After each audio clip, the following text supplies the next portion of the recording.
Sí, unos métodos y técnicas que va a ser como un poquito más técnico el asunto, probablemente, pero trataré de ir un poquito más rápido, ya que son más que en los puntos arqueólogos, ¿verdad? ¿Sí? Pero creo que bueno, hay dos más que están tomando el curso. Bueno. Video. Bueno, ellos tienen la ventaja que pueden ver o no pueden ver el video.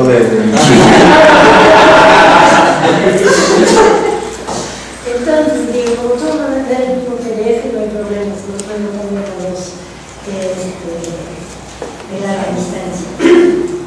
Básicamente hablaría de tres métodos y técnicas que son las excavaciones, que son las más antiguas, históricamente. Los recorridos de superficie, que entraron para quedarse en los años 50, 60, y los análisis de materiales, que también tienen alcurnia, pero que también se han transformado bastante a través del tiempo. Las excavaciones hay varios tipos. Las que ya existen desde el siglo XIX son las extensivas, estilo herculario, y las estratigráficas, para saber la secuencia. Tecnológicamente estamos a partir de la segunda mitad del siglo XX usando las métricas. Entran con la nueva arqueología y verán por qué. Y hoy en día muchas veces utilizamos combinadas, utilizamos estratigráfica con métrica. Porque hay que acordarse, para los que no son arqueólogos, a veces cuesta trabajo entender eso. Tenemos un problema en el que cuando excavamos, destruimos. Cuando ya pasamos, ya no queda nada. Lo dijo muy bien Kenneth Flannery. La arqueología es la única rama de la antropología donde matamos el informante a la hora de interrogar. Ya ven. Lo excavamos y ya ven. Lo que nos puede decir, ya lo sabemos, lo que no le preguntamos. Las extensivas, como vieron, empezaron desde muy temprano, a lo bestia, 100 trabajadores, 200 trabajadores parados en aquel entonces. No tenían que tomar muestras, no importaba. Ahora, ustedes sáquenme la ceniza de aquí y de toda la cuadra, vamos. Toda, pero empezaban a decir, ya ven los señores así de tricornio, así, ay, mira, aquí bonita de verdad, esta la vamos a poner en el museo, si no la creo. Y si no en el museo, en mi jardín, donde también se va a ver. Es la época romántica, las ruinas, entonces lo dejaban así a medio caer, porque ya querían reconstruir. Hay otro momento luego en México, la reconstrucción de la bestia, para que se vea la magnificencia de la monumentalidad arqueológica, pero en aquel momento les gustaba que quedara así, un poquito de piedra. Y pues aquí tenemos también ya en Egipto, por ejemplo, ya con un registro topográfico hecho por ingenieros al estilo de los años de aquellos, ya donde tenemos la traza de los templos ubicados en ciudades en el Valle de los Reyes, que muy bien entonces ya se llamaba así, por los saqueadores que eran de Estados Unidos. Entonces el interés en el siglo XIX de hacer excavaciones extensivas era para hacer cierta anastilosis, digamos, volver a poner las cosas en su forma, si había una columna caída, en dado caso la enderezada, en el muro, obtener piezas para museos e interesantemente ya empezar a hacer visitas turísticas. Y eso lo apunto porque ahorita el turismo cultural está ganando mucha fuerza y está metiendo una problemática fuerte, por lo menos para la arqueología, ¿cómo nos comportamos frente al turismo cultural? ¿Qué le permitimos, qué le ofrecemos? ¿Cómo limitamos el problema de la destrucción del patrimonio? El turista es peligroso. Entonces es una situación moderna que no se daba en la antigüedad, pero que sí ahorita está cayendo un problema. Y a las comunidades. A las comunidades de antropológicamente y arqueológicamente son muchas veces preguntas un poquito diferentes, pero son cosas que sí nos atañen hoy en día como antropólogos.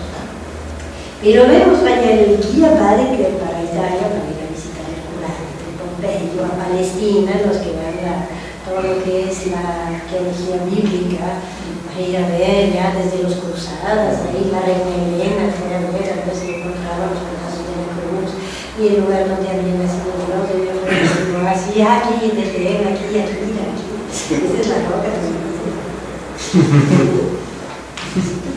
Pero bueno, ya había el guía Baedeker para el turista nice de la época, el burlesco.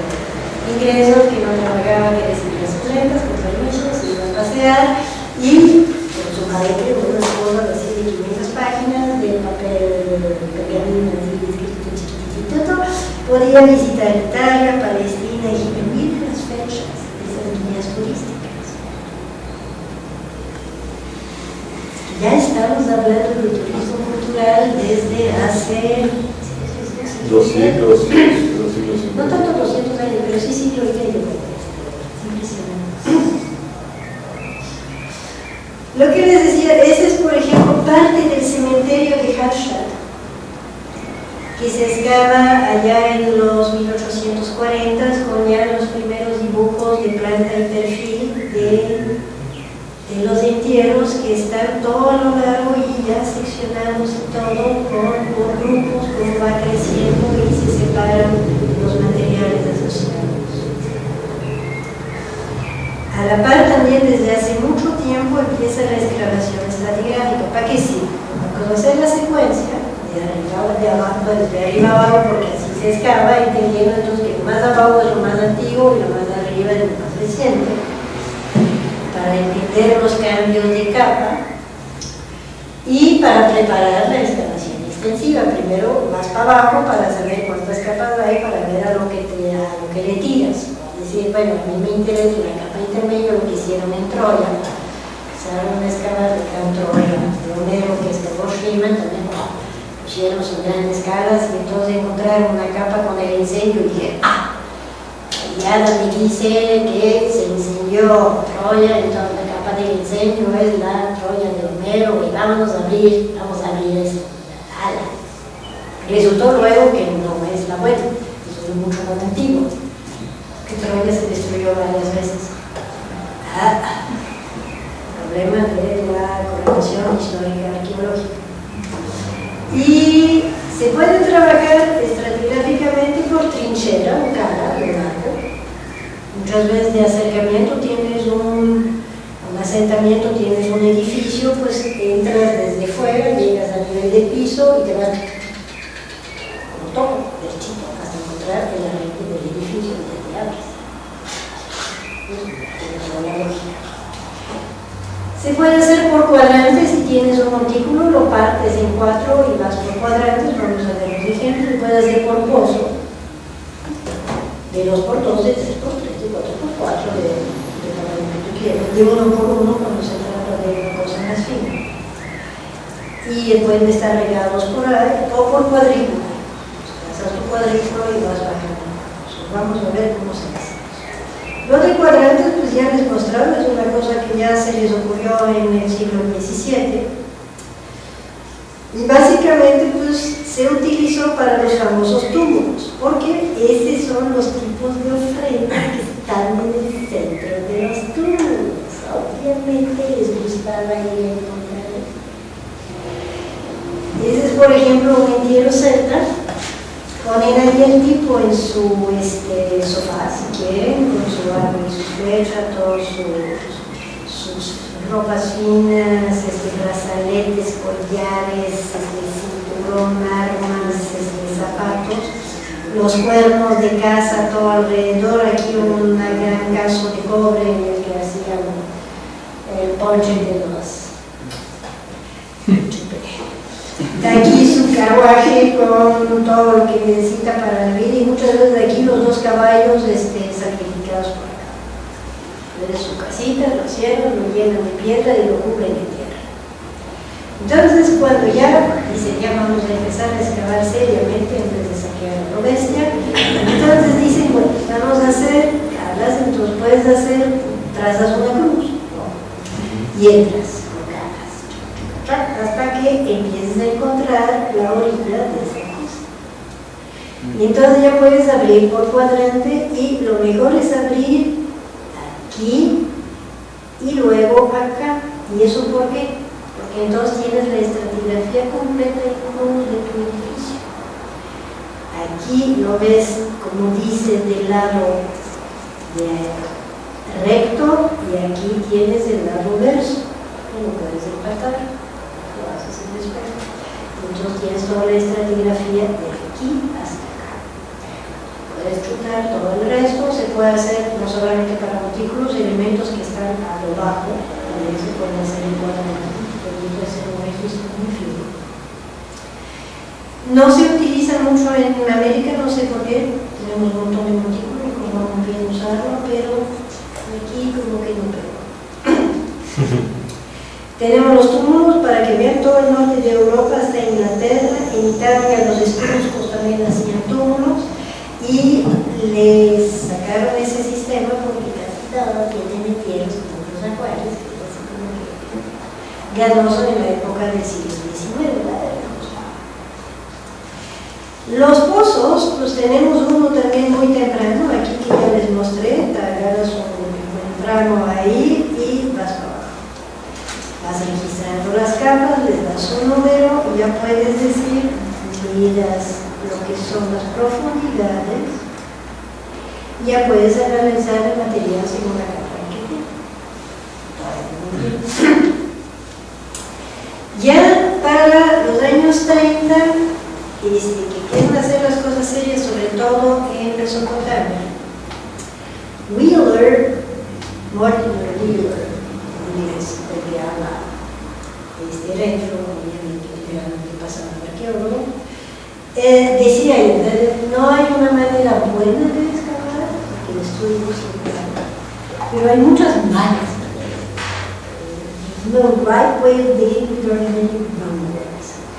Y él recomendaba trabajar por retículas, que quiere decir poner marcadores y trazarles con hilo.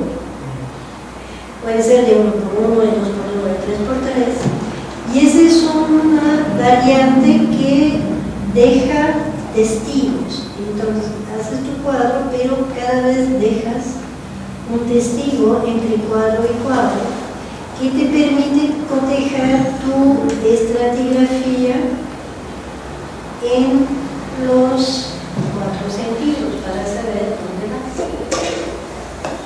Lo puedes hacer con o sin testigo, lo puedes hacer alterno, excavar aquí, aquí, aquí y aquí. Otra vez tienes toda la estratigrafía.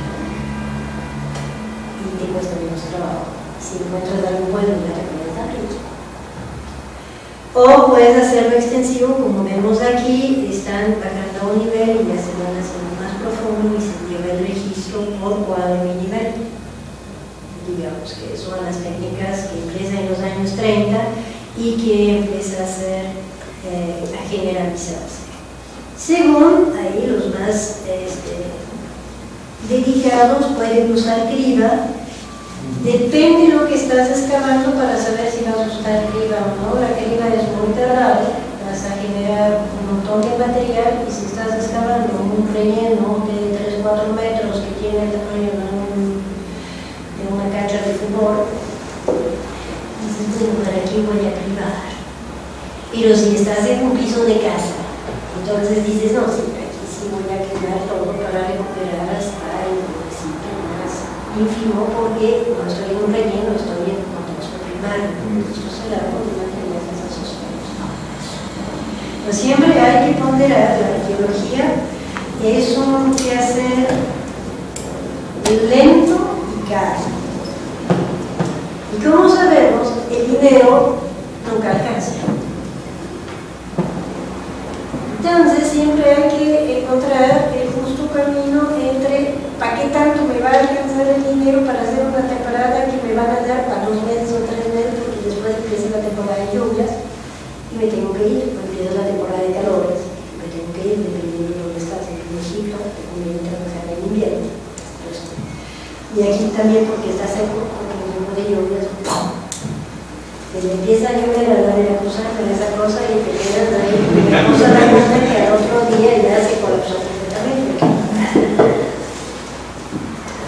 Entonces, lo de la criba siempre debe ser una decisión justificada sobre el contexto que estás excavando.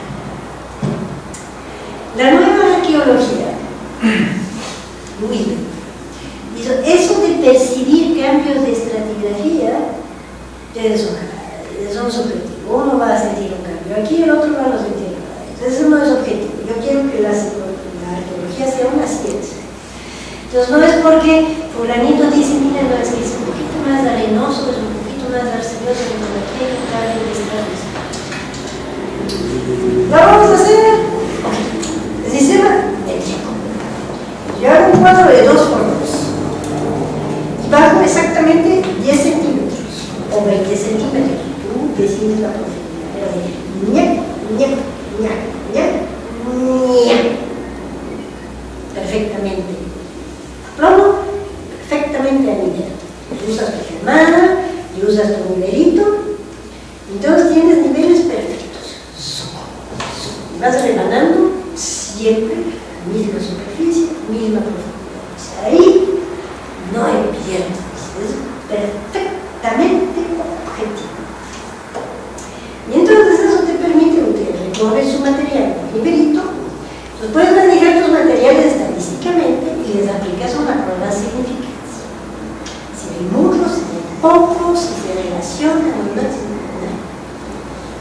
Y dice, la capa estratigráfica se añade a posteriori cuando ya tienes todo tu perfil bien limpiecito, ya dibujas tu perfil, ya después correlacionas tus niveles métricos con tu perfil.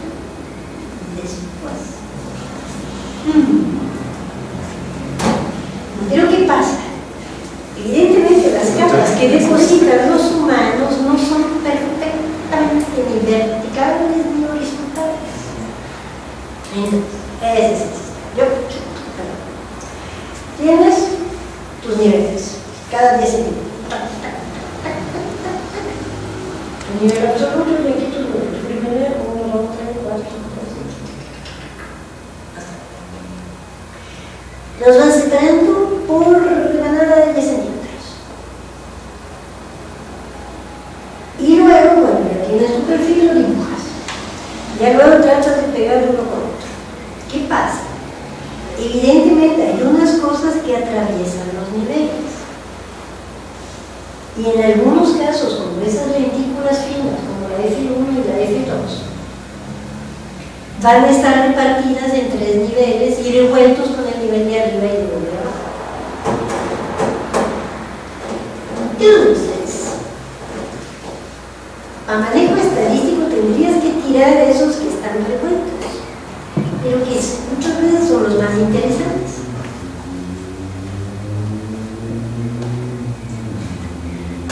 Ese es el problema del sistema métrico. Por eso ahorita generalmente se utiliza el sistema mixto. Se trabaja métricamente, pero si hay un cambio de capa dentro del nivel métrico, se separa primero la capa de arriba y después la capa de abajo. Para separar el material y no tener que descansar ese nivel en el trabajo estadístico. Otro sistema que se introdujo después es la matriz de Harris, que entra en los años 80, los ingleses les gusta hacer eso. Y Harris, lo vamos a ver ahorita, dice niveles y estratos, todo eso. No hay que usar niveles, es únicamente la unidad de deposición. Le va a numerar la unidad de deposición de arriba a abajo.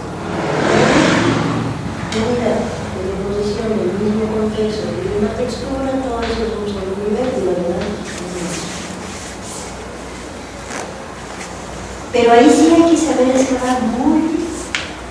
Y hay que saber muy bien los cambios de textura y reconocer muy bien los contactos de capa.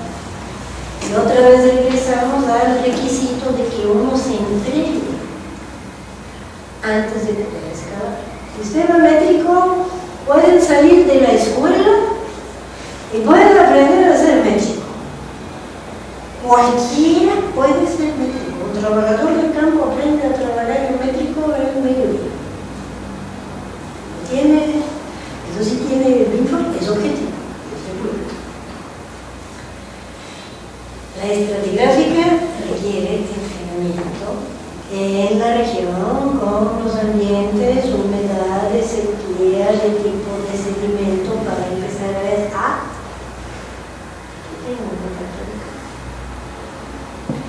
y el entrenamiento puede ser ayuda, hay los buenos y hay los chafas, hay los que están aprendiendo y los que ya se la saben.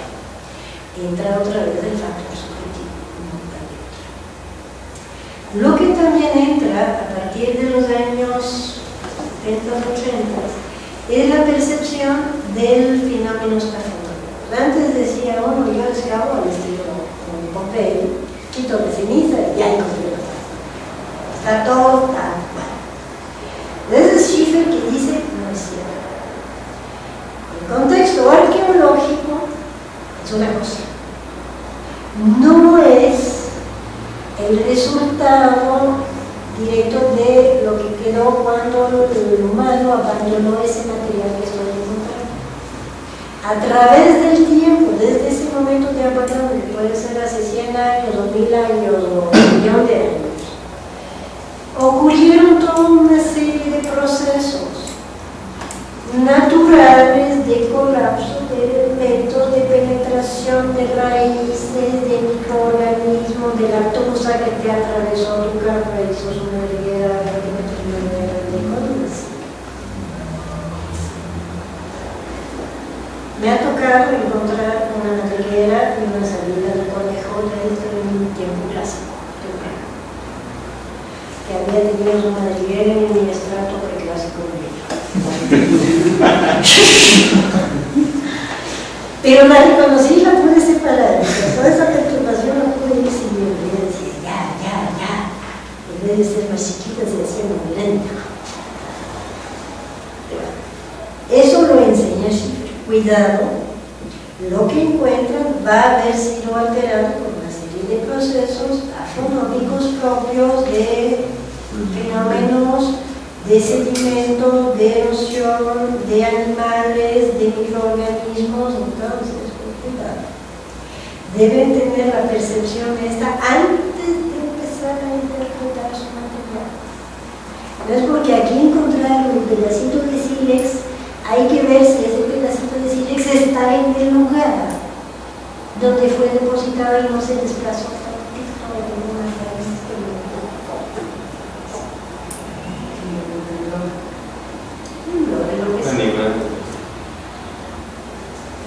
montón de elementos que pueden ser. ¿Cierto?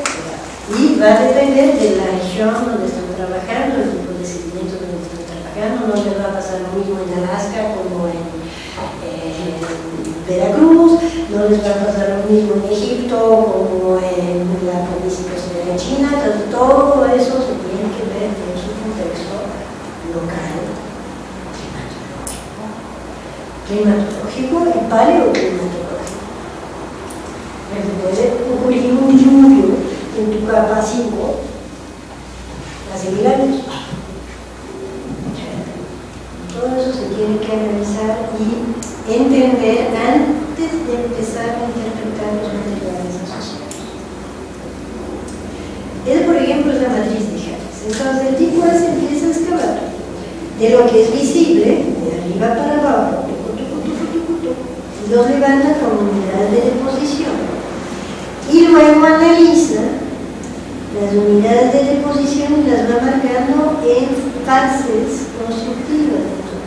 La primera fase del paleozoico, el 11, pues ponen un relleno, le hacen un hoyo, depositan algo que vuelven a rellenar para nivelar esto, luego ponen otro relleno, le hacen un hoyanco, le apisonan tantito la tierra abajo para poner un poste, la tierra que habían sacado la vuelven a meter para amacizar el poste y ya ponen un piso. Pues eso te da la secuencia esta. Pero para poder excavar esto bien, sin hacer debe ser un buen excavador. Entonces, porque él hace caso mismo, son 4 niveles.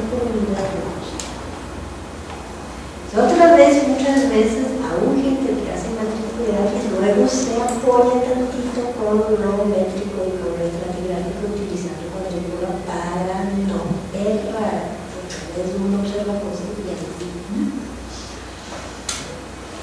El registro, es que ahora tienes que registrar, ¿de acuerdo? Si no lo registras, ya valió.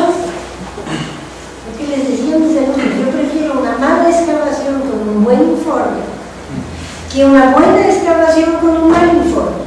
Es mucho más frustrante. Lo segundo, porque saber que excavaron bien, pero no hay un registro adecuado, es como para meternos a los ahí, sí, ahí. Si uno hace una mala excavación, pero lo registra bien, cuando menos puedes saber que es una mala excavación. ¿Sabes? Que puedes rescatar lo poco o lo mucho que pudiera todavía rescatarse de una mala excavación. Pero al revés es horrible. Éticamente es así al parejo. Entonces, una cosa es saber excavar y otra cosa es saber registrar y transmitir lo que encontraste. Esa es la chamba. Excavar. Aquí en México muchas veces el arqueólogo ni siquiera excava, lo hace peones. En Europa hace todo.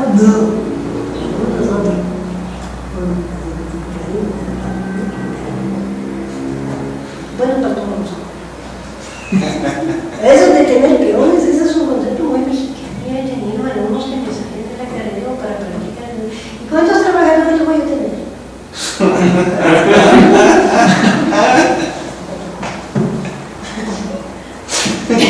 Ah, no, sí. Sí, aquí es un derecho aquí. Pero ahora he tenido trabajos que han ido a Israel y que han regresado. Yo nunca vuelvo a ir a excavar a Israel. Aquí tienen que ir, ¿no? Entonces, el verdadero trabajo aquí en México trabaja en arqueólogo y trabaja en registro. Salvo cuando andas en arqueología prehistórica, a lo mejor ahí sí trabaja el arqueólogo. Pero en la arqueología monumental todavía tengo que ver el arqueólogo si está trabajando así. Por eso no hace trabajador, si me empiezan a encontrar a mi fin ya no sé. Ya no lo digo yo. Ya está la ofrenda, ya dice ahora a los fines de los días. Entonces, ok, el registro pues va de todo. Hay el dibujo, hay la fotografía, hay el diario de campo y o la video. Esas son cosas raras. Hay unos que ya tienen su escáner, un escáner de 1 por 1. No sé quién. Se los ingleses. Ay, ya no hacemos dibujos, usamos el escáner. Sí, mijo. Problema que el escáner es una foto. Si tú no sabes lo que has excavado, la foto del escáner no te sirve para nada. Una cosa es el escáner, la foto, y otra cosa es el dibujo. El dibujo ya es una interpretación. Si tú sabes lo que excavaste, ya estás plasmando tu interpretación de lo que excavaste. Son cosas complementarias. Pero una foto mosca no reemplaza el dibujo. Son cosas que hay que hacerlas de trabajo y el papel milimétrico. Sudando un poco. Básicamente. La mano te deja todo el papel nublado, y el diario de campo sigue siendo muy importante. Y joder, incluso quisiera que uno tuviera una video todo el tiempo. Ya te dice, la percepción de la excavación. Si haces una arqueología de puras células y se pierdes esos momentos, vas excavando y te das cuenta, mira, aquí hay un cambio, pero es leve, probablemente no es nada, pero lo sigues llevando. No lo registras, no lo sigues. Ya cuando vas analizando tu material te das cuenta que había un cambio. Pues dice, joder, de hecho deberíamos estar trabajando con una video continua. Y tú tendrías que estar excavando diciendo a voz alta todo lo que estás percibiendo. Para que luego puedas regresar y decir, bueno, aquí hubo un cambio, pero ¿cómo era? Si no lo tiene ni idea, yo te vas a ver la video. Mira, aquí estoy diciendo que sentía algún cambio, pero no lo consideré importante. Pero la veo, imagínate, así. tiene 5 trabajadores, cada uno con su video. Y después las horas, los discos duros, y discos duros, y discos duros, para mezclar todo eso. Hay un problema también, pero tiene razón, es cierto. A veces, por el cansancio, por la presunción que ya entendemos lo que estamos excavando, a veces te terminas llegando a cosas. Es constante, la atención debe ser de veras constante cuando estás excavando y no se te vayan a pasar las cosas. Entonces, muchos usan aparte, tenemos la fotografía de campo, una cédula para registrar las bolsas de materiales, los elementos, una cédula de todas las fotografías que contaban en el día, porque se tomó la cédula de las muestras, que la clase de muestra, qué tipo de muestra, en qué materiales, de qué tamaño, etc. Entonces, todo es un bitácora. Adjuntos a tu dinero. En el sistema mixto, generalmente, cuando trabajas por cuadrícula y por nivel métrico, pues registras por cuadro, por su nivel y la capa, siempre. De arriba la capa de abajo.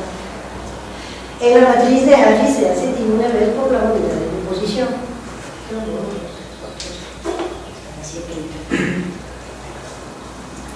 Y aquí en estos materiales.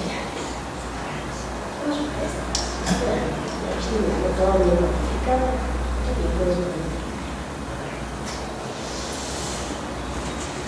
actualmente, siempre la activación está precedida de un levantamiento topográfico. Antes de entrar vamos. Ahorita, primero se hace el levantamiento topográfico, cuando menos del área que se va a excavar, si posible de todo el sitio, para preservar la figura y todo. Y si tienes tiempo, si vale la pena de acuerdo al subsuelo o al tipo de vestíbulo que estás analizando, puedes pagarte una prospección geofísica para saber lo que hay abajo antes de que empieces a excavar. A que siempre sirve, siempre es útil, pero cuesta caro.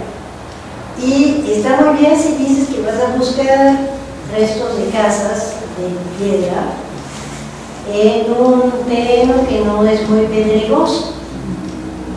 Y lo que hacen las prospecciones geofísicas es ver diferencias en el subsuelo. Si buscan una casa de piedra en un terreno pedregoso, lo que te va a decir la prospección es que todo es piedra. No pasa mucho.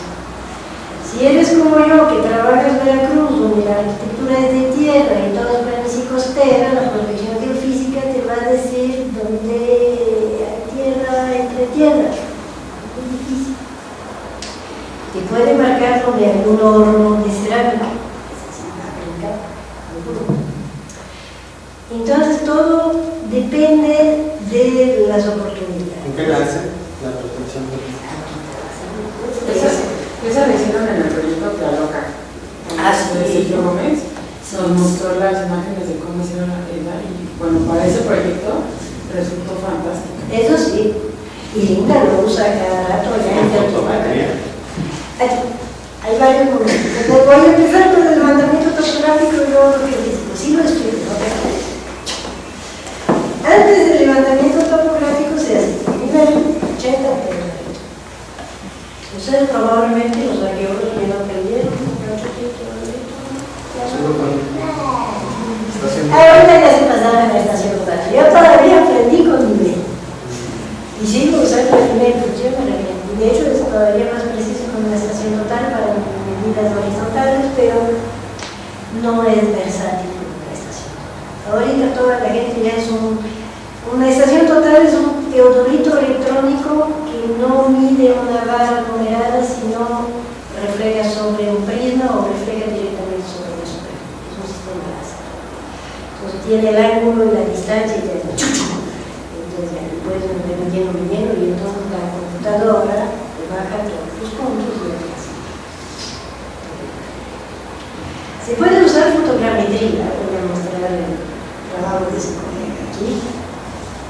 Si tienes mucha mano, se puede hacer el LIDAR, que es no un registro fotográfico fotográfico, sino como un scan también con láser, que tiene muchas más ventajas, pero de momento todavía es bastante caro. Se puede hacer en avión, pero vamos a ver caso. Y la ventaja de LIDAR y la fotogrametría es muy seguro y muy rápido, pero la desventaja es que cualquier tipo de levantamiento topográfico a distancia requiere cotejo. No hay de otro. Ayuda mucho a preparar tu trabajo, pero hay que seguir. La fotogrametría, la tradicional, es con avión, va sacando fotos cada tantos segundos a cierta altura, haciendo un barrido de todo el territorio, y genera imágenes que tienen un traslado de cuando menos 60%, 60-75%. Por la misma lógica de la estereoscopía, como vemos en profundidad, porque nuestros ojos están separados y enfocamos hacia un punto, la distancia, aquí es lo mismo. Tienes dos imágenes que trasladan, que vienen dos puntos de vista, te dan profundidad. Se puede hacer fotogrametría bien. Lo hice aquí en la pirámide porque estaba un colapso en diciembre debido a un huracán. Entonces es una superficie que es excesivamente difícil de registrar porque está todo boludo. Entonces se ponen dos dianas y entonces vas caminando y vas sacando fotos todo alrededor. Y hay programas de fotogrametría de software que te permiten registrar. Entonces, ya después hicimos el otro, cuando ya habíamos compuesto la pirámide, le pusimos otras miras, y entonces otra vez nomás les mostré 3 fotos, pero son como 10 o 20, y eso te permite hacer registros como este.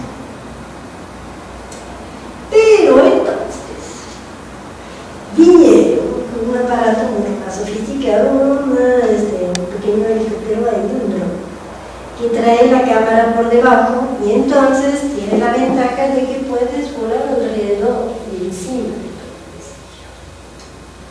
Y no nomás hasta donde te alcanzas a caminar. Y esto les permitió generar esto. Eso lo hicieron en enero. Es un PDF y aquí funciona muy mal porque la planilla de computadora es bastante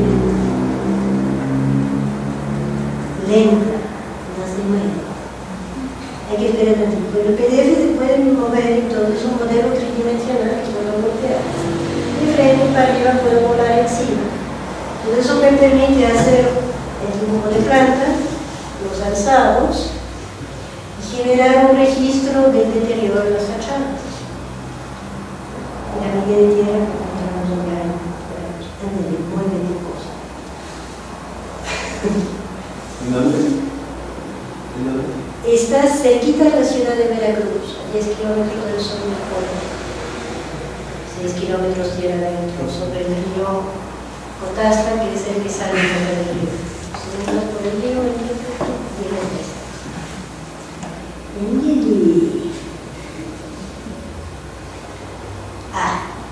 bien consecuente.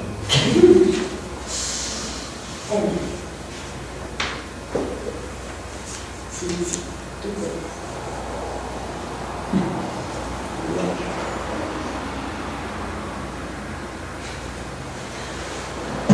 Es lento. Pero bueno, les da una idea. Esta imagen se generó con un vuelo que les duró media hora. Se tardó 3 días en descargarnos la nube de puntos que generó la cámara. 3 días más que nada. Si hubieras querido hacer esto con la estación total, te tardabas muchos días.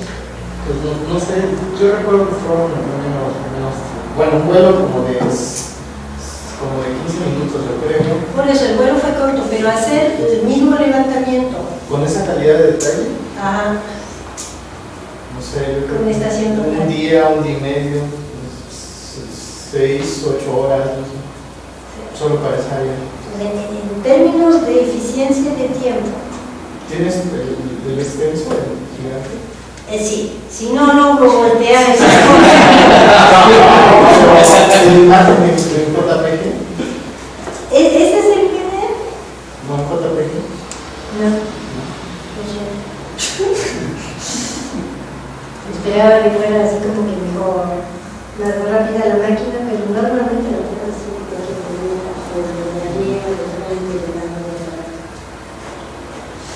entonces da muchas oportunidades y es muy rápido. El LIDAR es un poquito el mismo principio en términos de fotogrametría, pero lo que usa es un láser.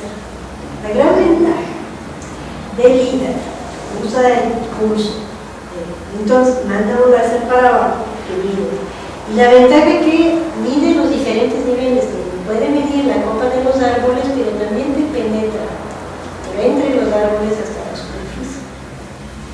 Entonces, a diferencia de una fotogrametría estándar donde hay áreas de mucha vegetación, cuando tienes tu recorrido con LIDAR, ya cuando generas la imagen le dices, quítame la vegetación porque yo quiero ver la superficie.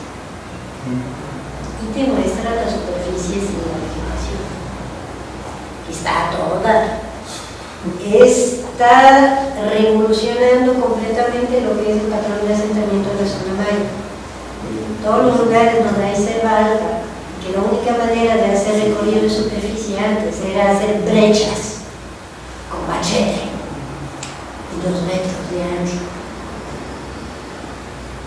que aparte de ser antiecológico, era extremadamente tardado y caro. Se te iba para hacer una brecha de 5 kilómetros con 5 trabajadores, lo tardabas semanas. Ahorita un vuelo con LIDAR,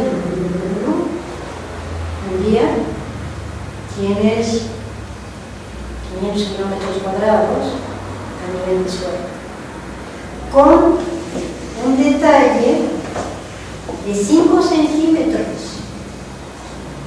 de superficies duras, de 10 centímetros en superficies duras,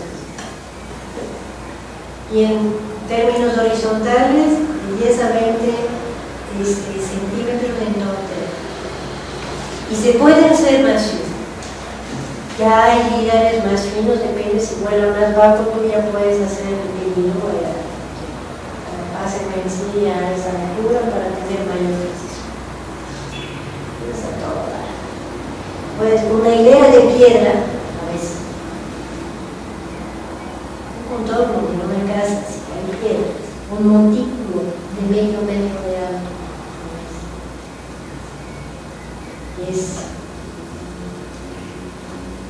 Para arqueología de zona selvática o de zona muy boscosa es así como que wow.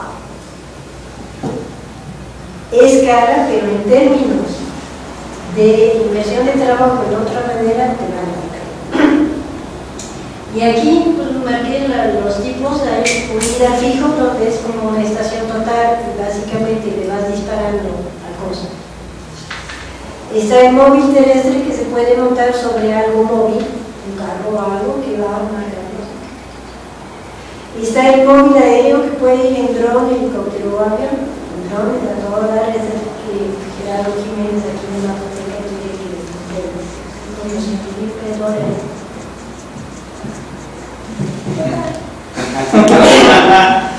Eso es monta en un dron ahí y vuelas ahí. De ingeniero tu superficie es tecnológicamente es autónoma y puedes tener LIDARes satelitales. Todavía es caro, pero les traigo un ejemplo de trabajar con LIDAR en el área de Tajín. El plano topográfico que hizo en su momento Croce abarcaba la zona central entre los 2 arroyos. Un gran plano arqueológico topográfico hecho por un muy buen topógrafo en los años 50. Y es esto. Entonces se pensaba que eso era la realidad. Y ese es más o menos el área de la poligonal de Lima. Tuvieron recursos, porque hay mucho de Pemex ahí, así de destrozo y medio, entonces dijeron que damos chance de poner tus pozos, pero río Ida. Cobertura, miren nomás lo que ha salido en torno a Tajín. Ellos son complejos constructivos. Todos son arquitectos. Todos. Entonces lo que estamos entendiendo es, ya estaría un poquito alejado, pero todo se imagina lo que era la ciudad.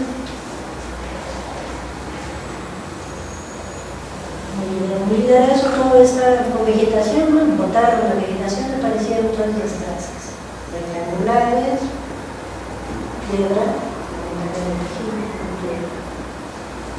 ¿Los otros colores qué significan?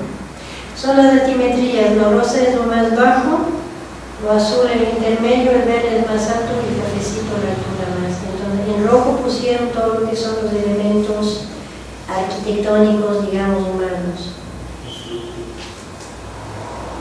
Y lo demás la altura. Hay barras, hay resistividad eléctrica, hay radar de penetración, hay geomagnetismo y hay detector de metales.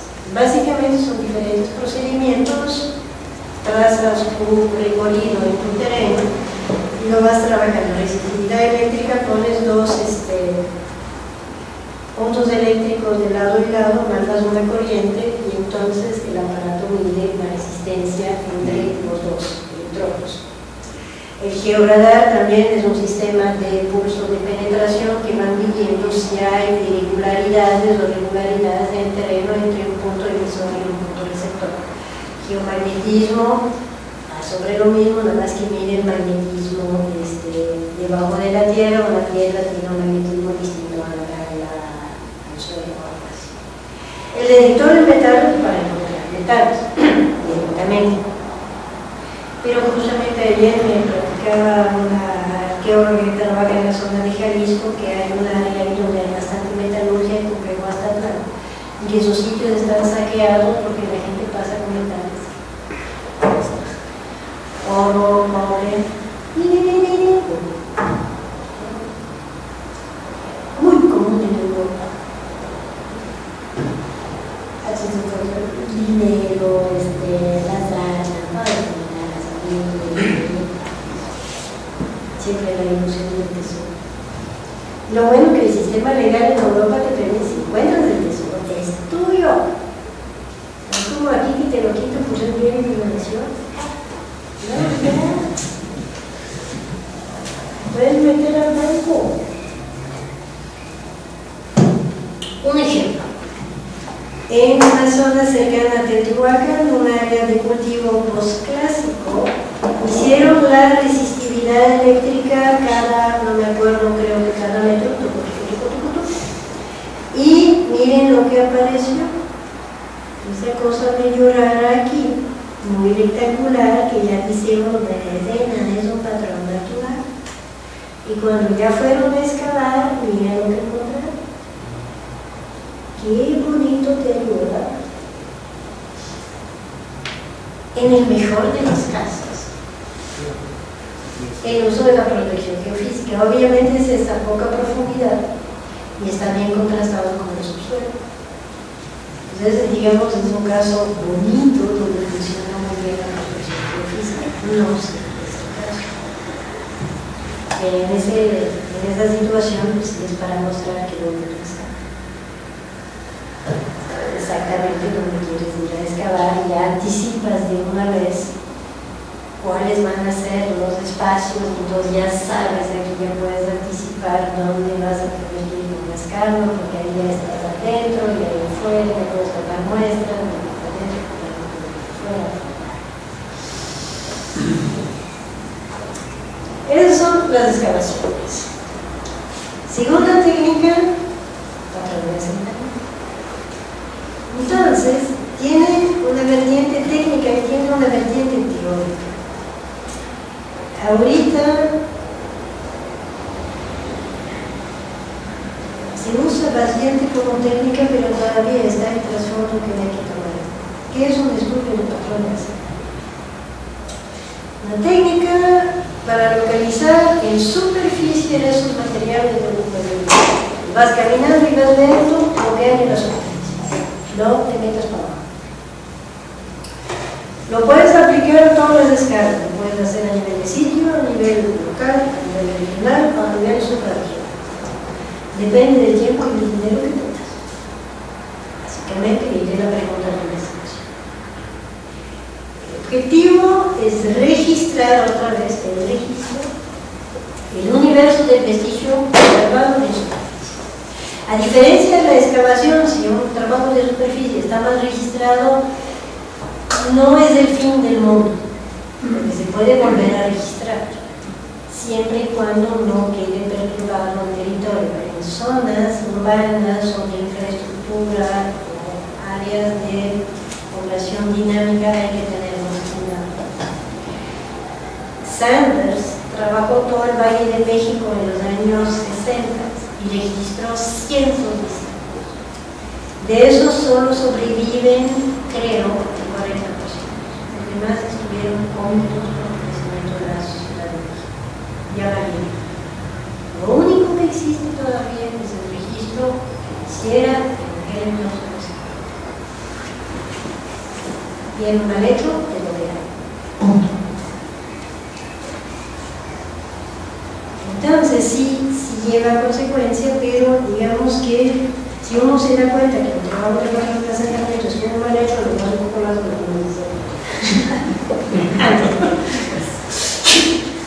Hay que aprender. Y funciona con base en recorridos. Eso sí, haces una piedra, como técnica es un complemento directo a la excavación. La excavación lo hace para abajo y el recorrido de superficie lo hace para arriba.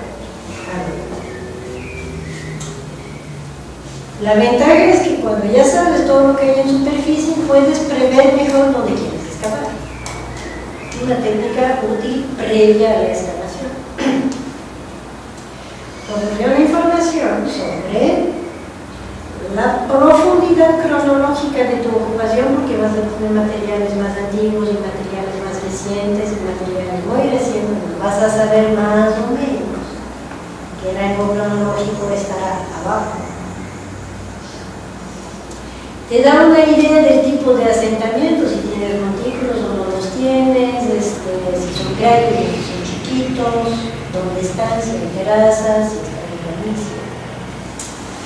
La relación con el medio, dónde vas a encontrar los sitios, y a lo mejor algunos tienen separación cronológica. En cierto periodo prefieren estar abajo, en otro periodo prefieren estar arriba, y entonces me permite anticipar y me interesan los sitios del periodo fulano, los voy a ir a buscar allá.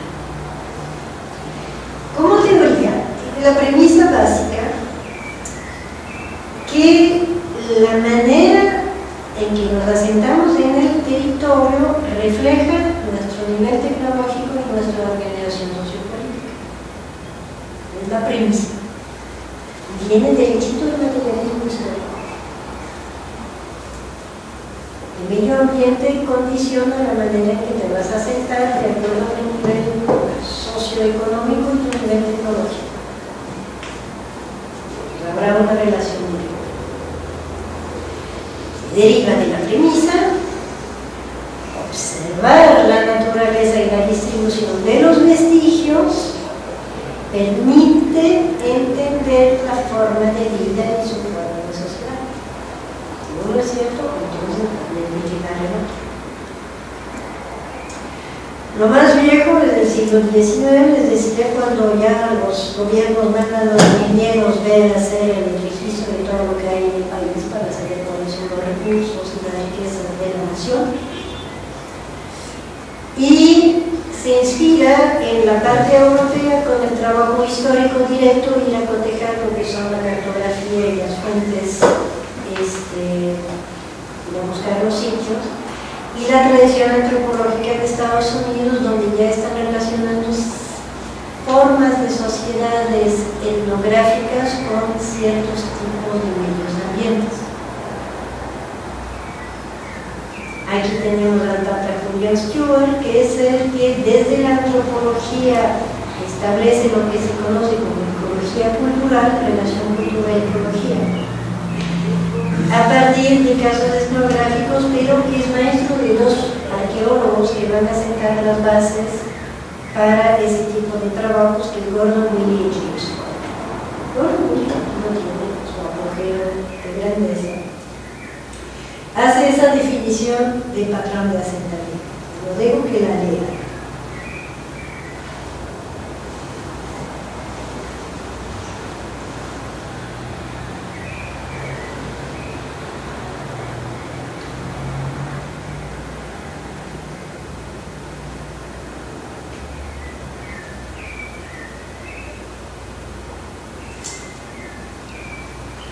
¿Dudas con alguna palabra o no les quedó claro?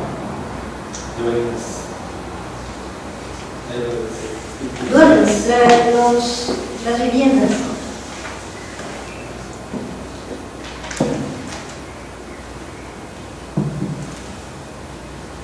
¿Quién prefiere una traducción? ¿Cómo piensa la gente?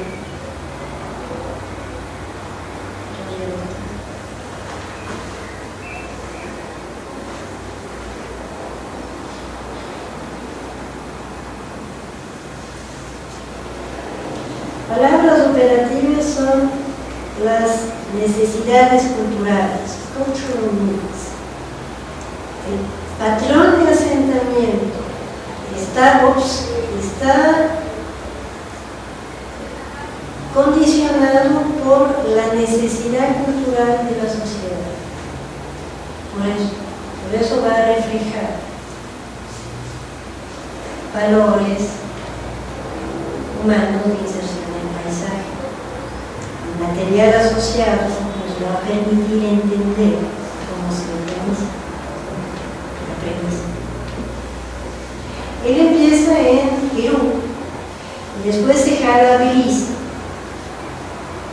Y de Belice le va a influenciar mucho a tres figuras centrales en México, que son William Sanders y Richard Page. Sanders trabaja en el Valle de Teotihuacán en los 50, pero también trabaja mucho en la zona costera tropical.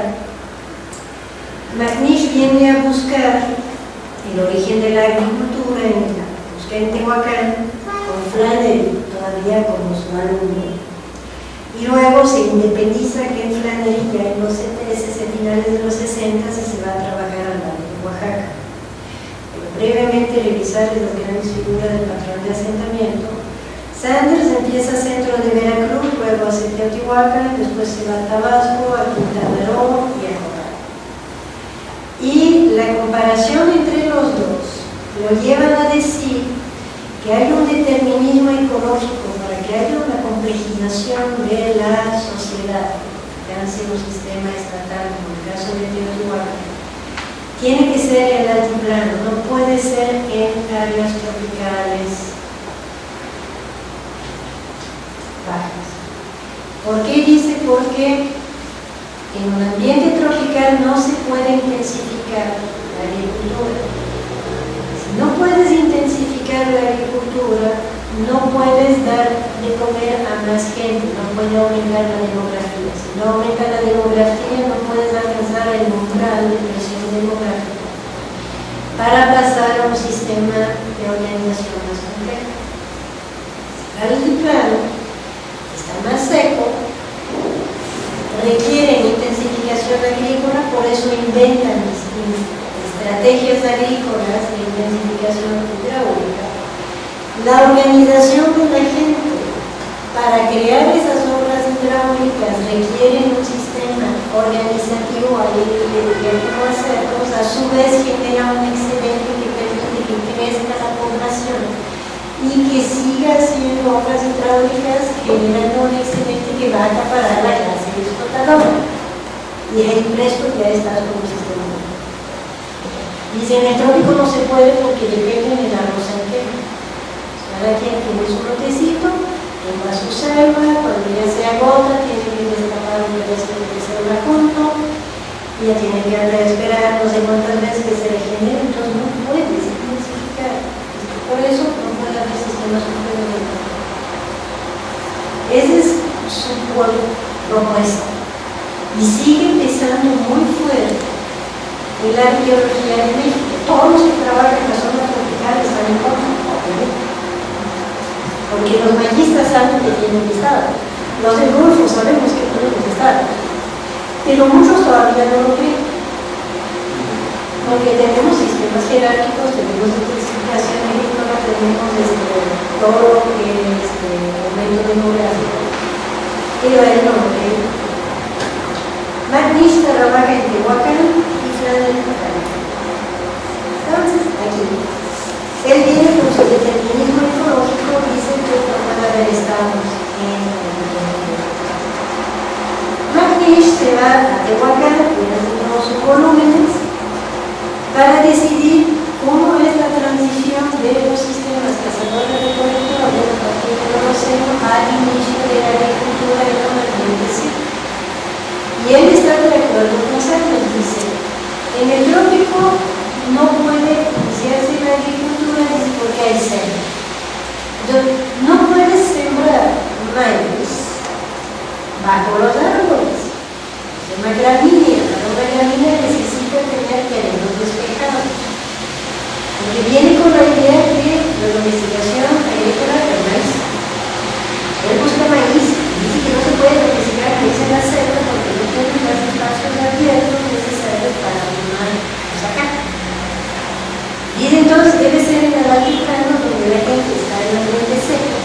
Si hay una sequía que es vulnerable, lo que hacen es empezar a comer zacate para sobrevivir, y entonces lo empiezan a recuperar. Los granos se van teniendo cerca de su cueva y van haciendo, ya les llega el gran ajá que aprendes y decir, oh, mira, cuando se cae la semilla nace, cuando vamos a empezar a guardar la semilla, vamos a empezar a tirar y decimos, como un recurso de supervivencia en ambientes adversos, de sequía, de hambre. Ya sabemos por las excavaciones de gránicos tropicales que las sendas más tempranas del país son gránicos tropicales. Entonces todo ese prejuicio que tenía, esa carga teórica ya está negativa, y eso es lo que sustentó mucho mis ingresos económicos. Y Flannery, no voy a entrar en tanto, pero sigue siendo un libro muy breve para leer, por eso mismo son fundamentales. Hace la diferencia entre el patrón de asentamiento de los registros y un sistema de asentamiento que ya es la interpretación de por qué encuentran los asentamientos tal como lo encuentras. Entonces el patrón, ¿ves? Otra cosa es el sistema, que es la interpretación del proceso que nos llevó a desarrollarse en la memoria.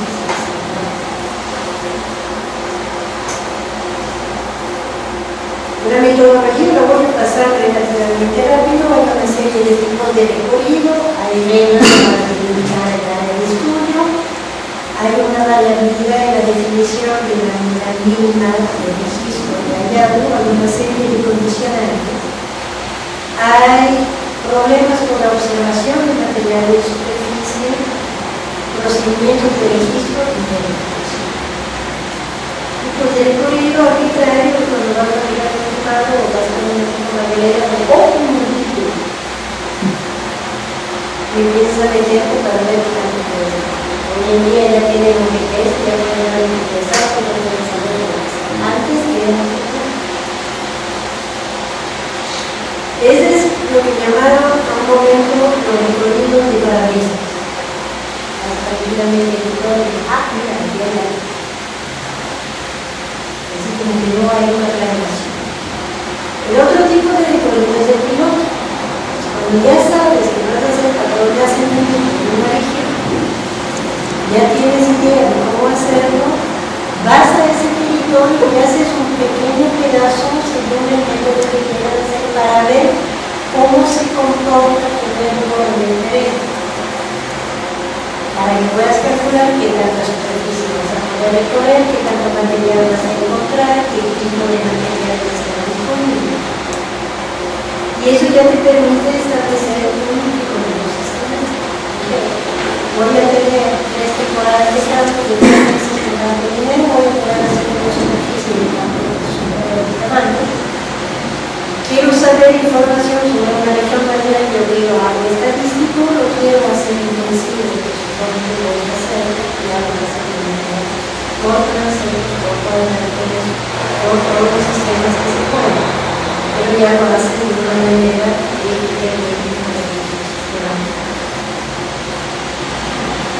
no tienes de cobertura total o parcial y te puedes auxiliar de lo que ya has platicado, además de información documental y verbal. Hay una serie de condicionantes, eso no te lo dicen en los manuales. Eso no te lo dicen, ni siquiera en la escuela. La vegetación, para empezar. Sobre todo, entre más te alejas de la aplicación, todas estas épocas, que parece, te metes con Zacatecas. Veracruz, Tabasco, casi todo es petróleo. Primero ves el título, pero no ves nada de material, todo está bajo Zacatecas. Y no puedes levantar Zacatecas. No sabes que estás bien en un sitio, pero no puedes encontrar material. Es frustrante porque no conoces la tecnología. Y doblemente frustrante porque si no encuentras material, no puedes registrar bien la célula y el INA no puede empezar a proteger el sitio porque no se puede comprobar que es arqueológico porque no hay material registrado.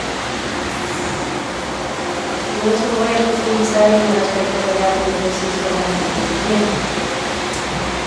En selva media estilo Yucatán, y además muchas veces tienen espinas. Y son desagradables porque están muy cerraditas. Tienes la hojarasca que tapa todo lo que hay y no alcanzas a ver nada, porque tienes la rama de la altura de la. Ahí, gracias a Dios, existe vida.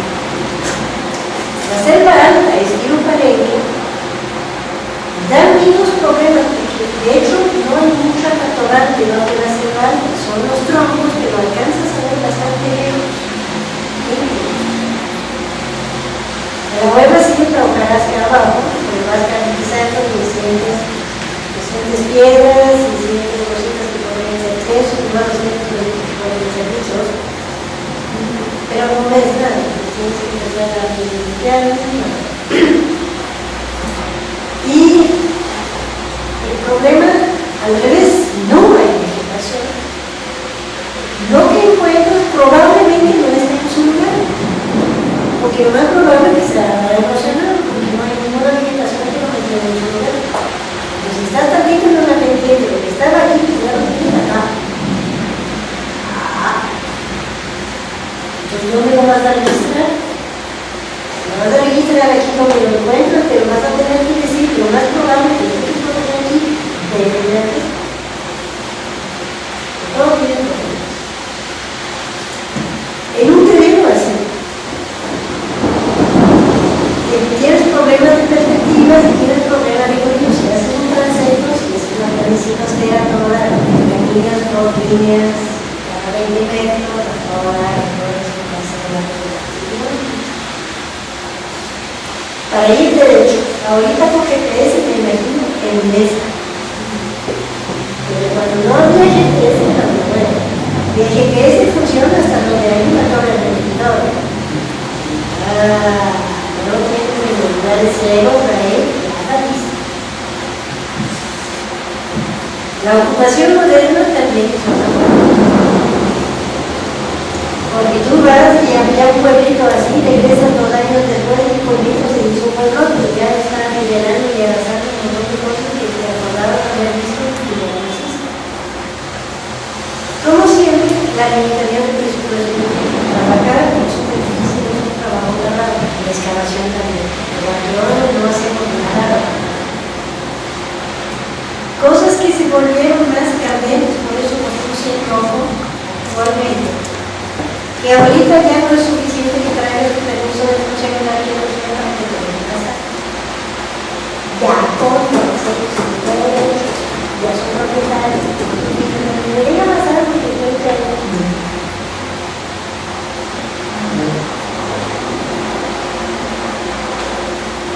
Acá afuera. Para hacer trabajos de recorrido sistemático se ve como que el problema ahora tiene el recorrido sistemático y hay parches blancos.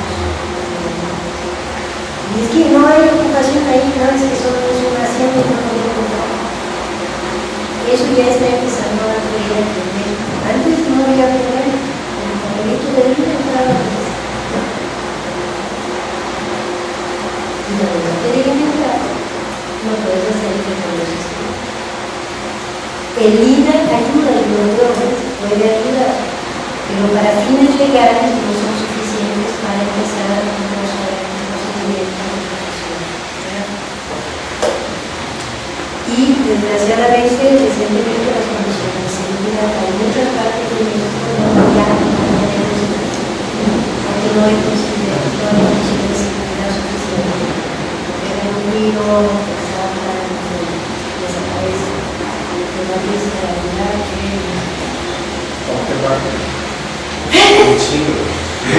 ahorita con muchos datos. Mejor que se puede. Centro de Veracruz, sur de Veracruz, Chiapas, Puebla, Baja, Michoacán, Sinaloa,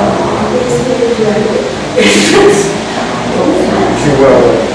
eso es donde sé que no hay condición. Mucho más. Tienes que preguntar antes de conocer, sí, o tomar contacto con la gente y negociar.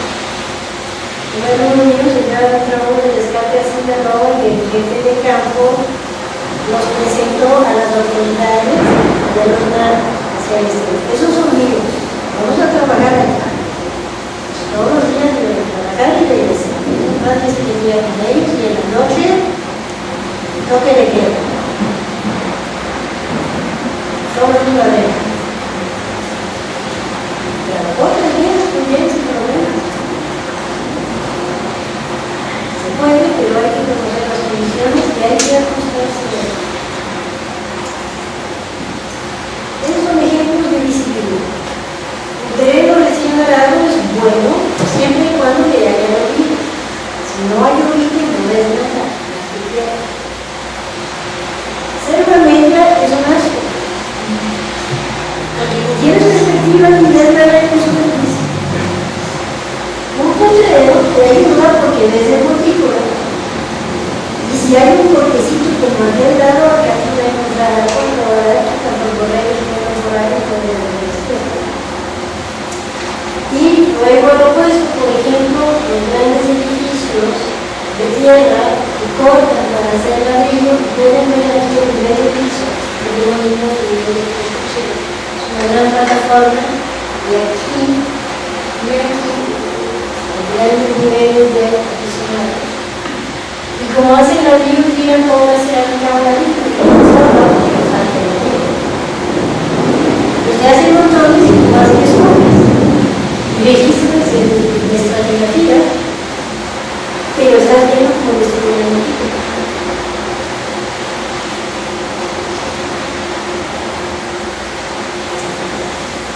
Observar también tiene que ocurrir hay, si hay, si no hay, dónde está. La densidad, por ejemplo, usted dice, densidad hay mucho poco o nada, hacer parejo con un esposo. Hay zonas donde hace mucha gente y hay zonas donde no hace mucha gente. En Veracruz yo podía hacer unidades de exploración y 100 bolas. Y una compañera que trabaja en Puebla, 100 bolas. Y sí, en una unidad, 100 bolas, lo que yo encuentro en 500 kilómetros cuadrados en 2 temporadas, me dice. ¿Tú qué te hace que hacer? Una densidad alta en un lado puede ser una densidad baja, ¿no? Hay que ver cuál es la densidad normal de un área que hay trabajo. Y también depende de las condiciones de visibilidad. Tamaños de concentraciones o de estructuras depende de lo que estás midiendo y los componentes que estás observando. Pues, ¿qué es lo que tienes?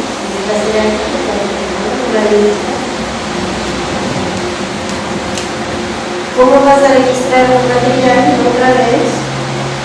Ubicación, descripción, registro fotográfico, registro dinámico. Para la célula de vida, una de ellas, porque cada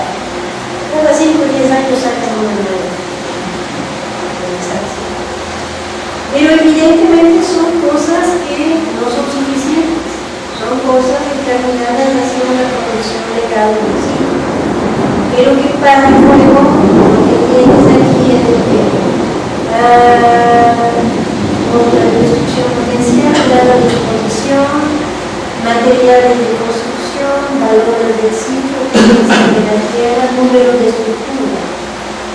Y que ponen de 0 a 5 metros, de 2 a de menos de 2 metros, de 2 a 5 metros, de 5 a 10 metros, material. Pero ahí también otra vez depende de la jerarquía. En algunas regiones o en algunos periodos, un montículo de 10 metros es el montículo mayor de toda la jerarquía de asentamiento. En zonas como la Maya, 10 metros, empiezas a hablar de algo de centro, pero llegaste de 45. ¿Cuáles son los rayos que se van a buscar? En colección hay una serie de estrategias que voy a desglosar, que no voy a tener que saber. Y depende de qué quieres. Si quieres cronología, vas a hacer a la antigüita buscar artefactos biológicos. Luego te das los clásicos, lo que sea. Si lo quieres funcionar, vas a buscar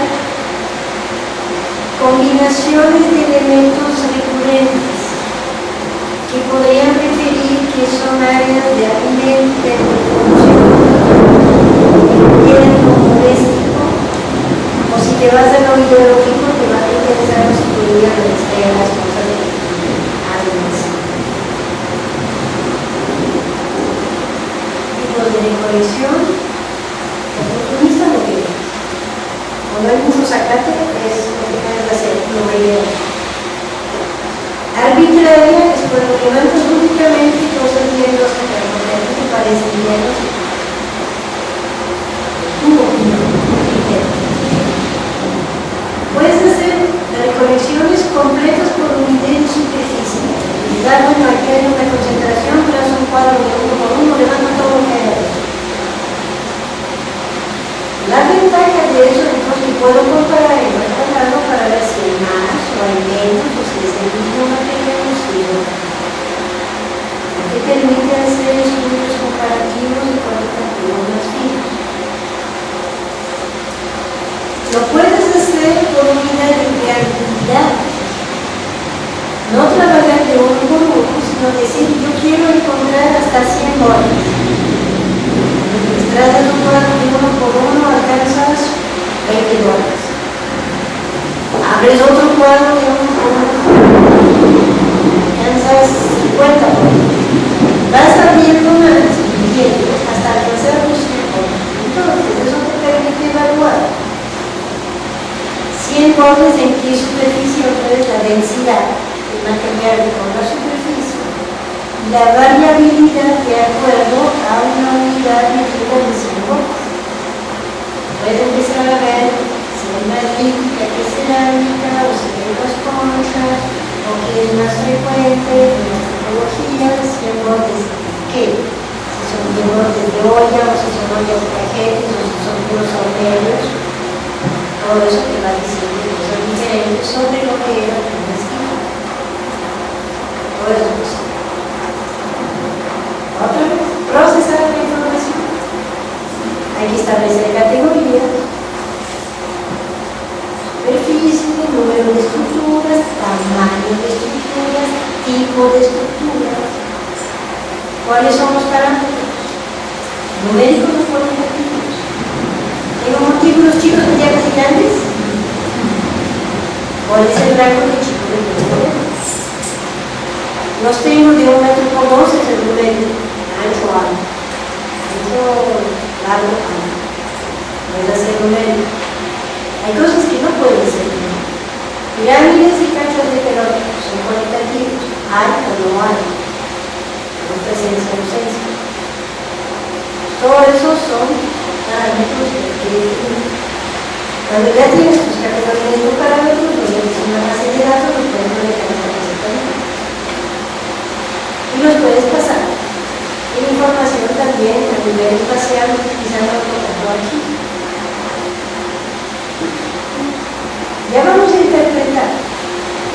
dos niveles. Primero tienes que hacer el manejo del primer nivel, cálculos de población. ¿Cuánta gente estoy hablando? ¿Cuál es la tipología de sitios?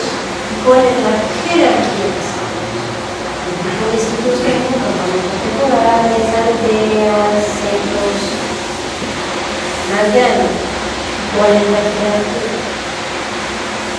¿Cuál es el patrón de distribución de los sitios? ¿Están dispersos? ¿Están concentrados? ¿Están regulares? ¿Cómo determino el territorio que controla cada sitio? ¿Y cómo determino la capacidad de carga del recurso ecológico disponible en cada territorio para poderlo comparar con la población que está? Pero básico. Ya tienes eso, te lanzas a interpretaciones teóricas, históricas,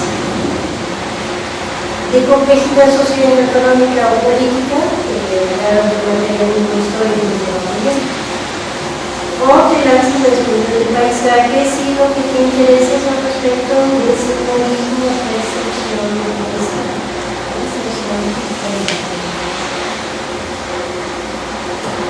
Aquí ya son dos ejemplos antes de pasar a materiales. Es el patrón de asentamiento del Valle de México, acuérdense, estamos en el propio Pueblo, el imagen está por acá.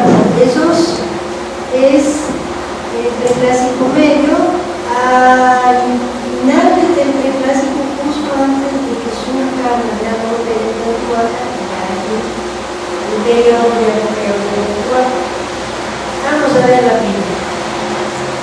El clásico medio, todo el valle, acuérdense de esa parte de la luz y esa parte de la pasada. ¿Dónde está la ocupación? Son las bolitas. Bolita chica, aldea chica, bolita grande, aldea grande. ¿Dónde está Rosy?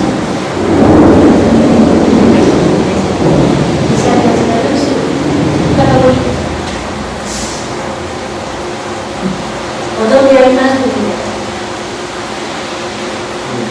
La parte sur y en la parte de Azcapotzalco. Azcapotzalco, Iztapalapa, Iztapalapa. ¿Y las bolitas grandes dónde están?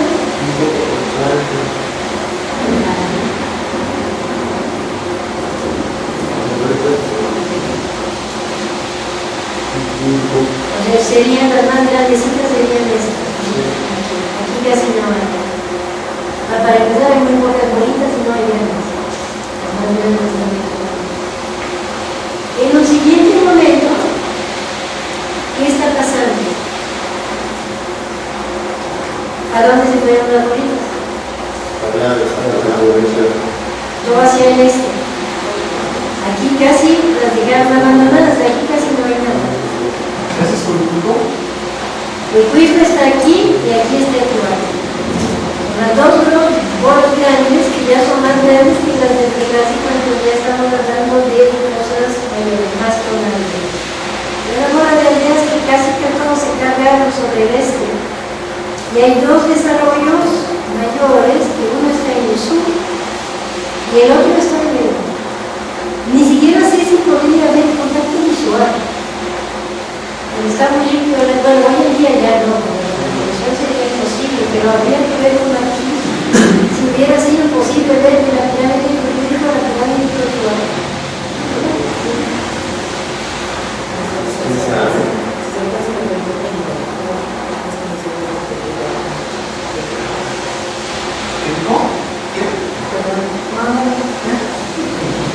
Acuérdense que aquí se estaba conocido como la región más transparente del aire.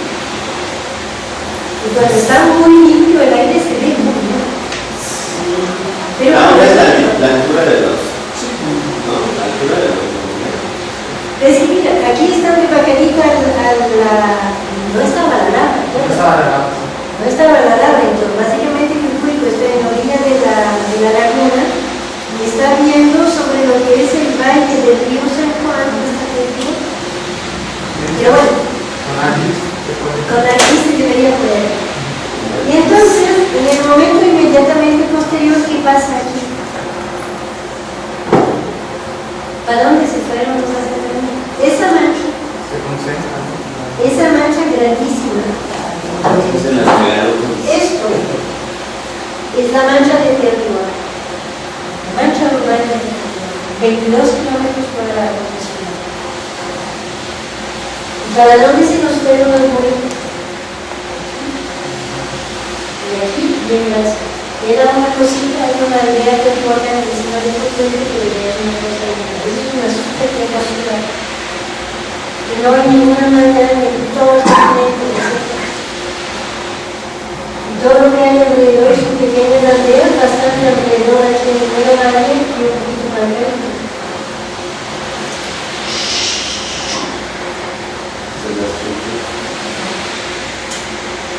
Esas son cosas que uno puede empezar a jugar cuando uno está en el asentamiento, separa sus materiales y empieza a ubicarlos en un mapa y empieza a ver cómo a través del tiempo va cambiando el asentamiento. Y la pregunta es, hay que empezar a hacer hipótesis, a contrastar por qué está pasando eso. Es lo que está pasando. ¿Por qué? ¿Qué proceso provocó eso?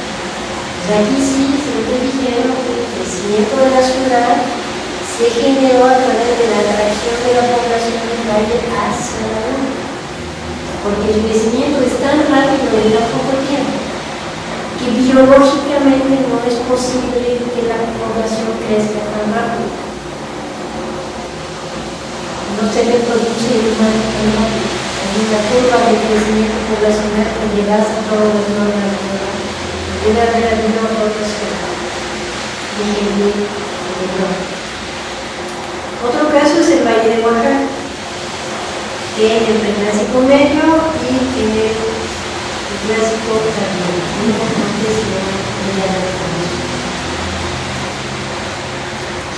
El Valle Norte tiene un grupo en torno a uno de los sitios mayores que hay. Otro grupito aquí, sin sitio tan grande, y otro grupo aquí, ¿sí? Y entre medio de los tres hay un hueco. Y en la etapa inmediatamente posterior, en el área donde no había nada antes, surge la ciudad de Monterrey, que domina un patrón de asentamiento más jerarquizado en las tres razones del valle.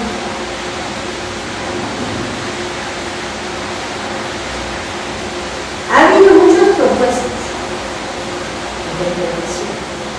Y unos dicen que había tres grupos que empiezan a complejizarse, que empiezan a estar en conflicto, entonces para resolver el conflicto deciden crear una capital en la tierra de Naya y fue entonces la capital que nos manejaron los tres.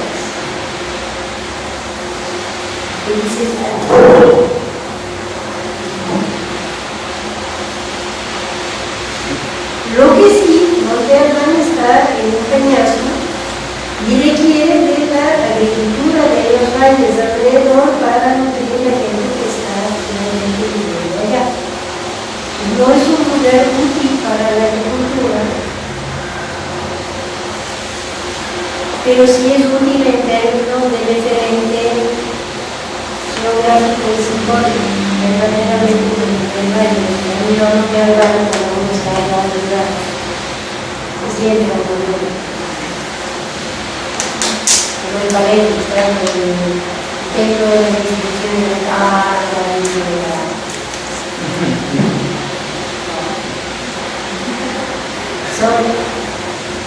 son percepciones fuertes de paisaje. Otros dicen que es una interpretación totalmente loca porque para esta fecha, 500 a 300, Monte Albán ni siquiera está nivelado la parte alta y hay como tres edificios chiquitos. Entonces dicen, no es la ciudad que vemos es el Clásico tardío. Pero ese es de 300 antes hasta 500 después. 100 años más tarde. Pero ahí están colapsando algo que no existe.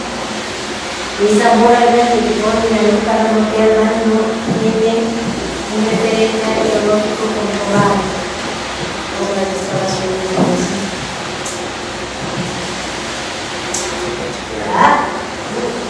Ponderar la evidencia. Bien.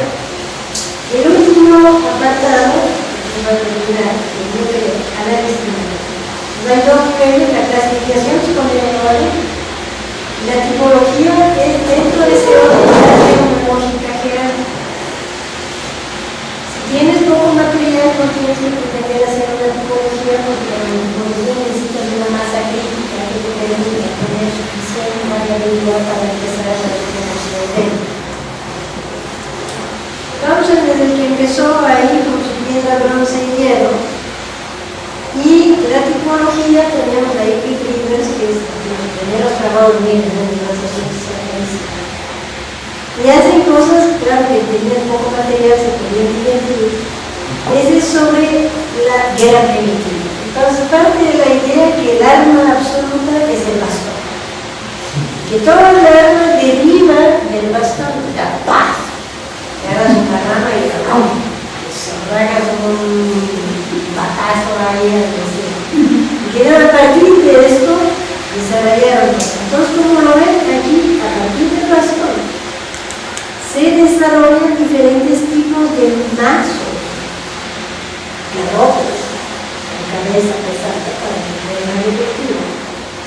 Se desarrollan las lanzas y las jabalinas, los arcones, poniéndoles un pulso cortante arriba. Se desarrollan los boomerangs en las partes de Oceanía y Australia. Se desarrollan los atlas. ¿Cómo se llama en? Es una boleadora, ¿no? Nelson Spear Throwers, un atlas. Un lanzador. Para darle lo usas con la lanza y le das más palanca. Y esos son los escudos. Es decir, un palo también me sirve para proteger, pero lo vas a buscar para un más grueso, para más ancho, para hacer el escudo. El palo también nace los escudos. Eso ya digamos que viene siendo la influencia de la evolución. También lo aplica, por ejemplo, para las herramientas de piedra, y las más viejas serían de Egipto, y luego se van hasta Europa, de América, hasta Japón, y van las variedades, lanceoladas, diamante, con pedúnculo, etc. Mucho de eso ya no funciona, porque ya tenemos datos más precisos de contextos de tecnología, pero era en base a la morfología de los países. En la tipología cerámica, bueno, trabajamos con arqueólogos generales cerámica y lítica, entonces hay cerámica, la prehistoria, monolítica, y tiene procedimientos muy diferentes. La cerámica, cuando hablamos de cerámica, es un proceso acumulativo, empiezas con barro y que vas aumentando cosas. Mientras la lítica es un proceso reductivo, empiezas con un bloque de piedra y la vas tallando, bajando. Entonces son procesos opuestos, lo que lleva a sistemas de tipológicos distintos. Cerámica nosotros lo hacemos con vajilla, no da lo que con variedad, no nos puede dar detalles. Y en la lítica lo hacen con morfología, de lanza, de metal, y cosas así, o por cadena operatoria que viene desde la idea francesa, que es más interesante porque empieza a ver todo el procedimiento que permite tener diferentes tipos de formas. Y eso te permite tener una seriación, porque ya tienes los tipos. Por ejemplo, el colorado, el biscuit, el negro sobre blanco, etc. Y tienes tus niveles de excavación. Haces seriación, y quieres. El colorado es más común en las capas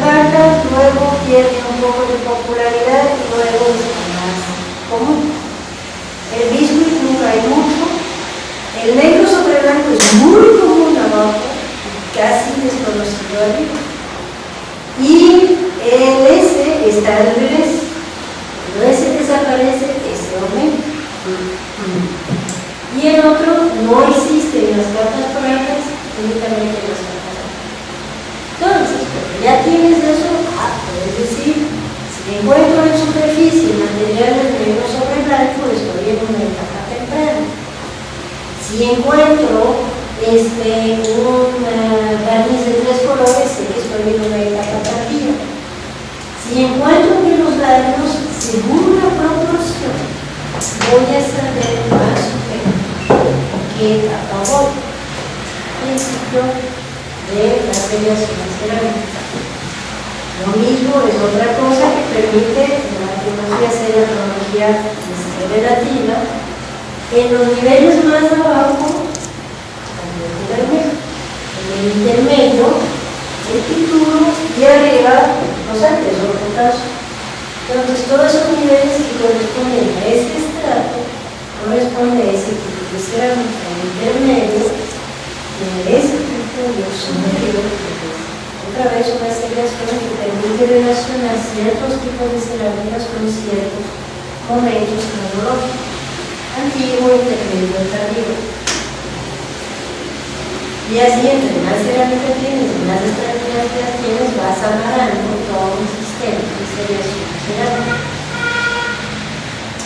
La cadena operativa funciona con otros conceptos. Viene desde la idea que uno tiene la materia prima en un lugar y la pagas. Entonces tienes una herramienta que puedes utilizar y luego necesitas volverlo a tallar porque ya se le fue el filo y lo puedes volver a utilizar. Y entonces terminas desechándolo porque pues, ya no está demasiado chiquito y ya te va. Y entonces otro puede encontrar ese pedacito y decir, bueno, a mí todavía me sirve. El paleolítico usaba piedra grande, el mesolítico piedra chiquito, dentro de una piedra de descarte del paleolítico podría servir como material prima del mesolítico, porque tallaba chiquito. Y vuelve a entrar. Cuando trabajas la cadena operatoria, tratas de recuperar todo ese procedimiento, que queda la huella en la piedra. La cerámica no se puede porque entonces va como de igual. Es un proceso reductivo y cada proceso va a dejar una huella en lo que queda, tanto en Alaska como en el original que se produce. Y para eso sí es especializado, pero sí se puede. Hay gente, super especialistas que logran volver a montar en la piedra desde todas las miles de fragmentos, lo vuelven a montar a formar el bloque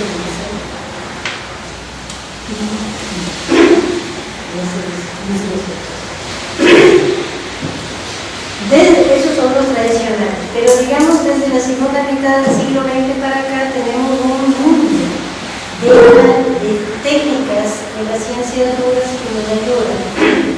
Para el fechamiento, por ejemplo, usamos carbono 14, hidratación de obsidiana, termoluminescencia, paleomagnetismo, que permite, de acuerdo a cada uno de sus principios físicos originarios, llegar a cierta profundidad cronológica absoluta, no relativa, como hacíamos antes.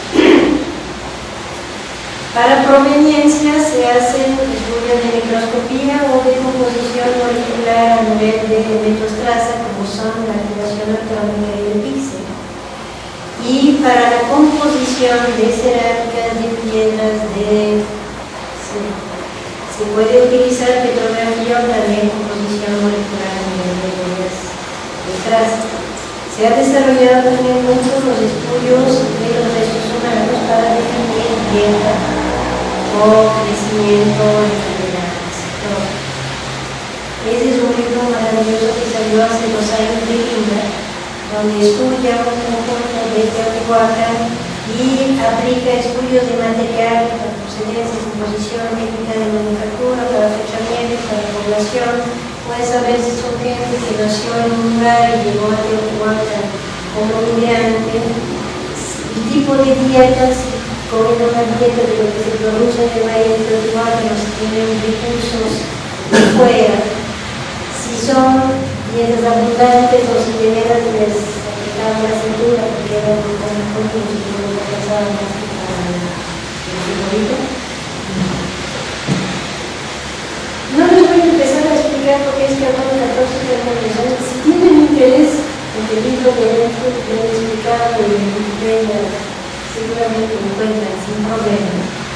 Pero uno es sobre el decaimiento del carbono natural, bueno, radiactivo, el carbono estable. La termoluminiscencia es la penetración de los rayos del universo en los productos porosos que luego al momento de cocerse se ponen en cero. La hidratación de obsidiana es la penetración de la humedad en los filos de líquidos volcánicos. Se puede medir un cierto rango normal de penetración. Y el paleomagnetismo se basa en el hecho que el paleomagnetismo universal ha estado variando el norte, no sé, ha ido variando de un lado al otro, y en esa oscilación es posible averiguar dónde quedó fija el magnetismo, por ejemplo, de un estuco o de un barro quemado. Se puede fechar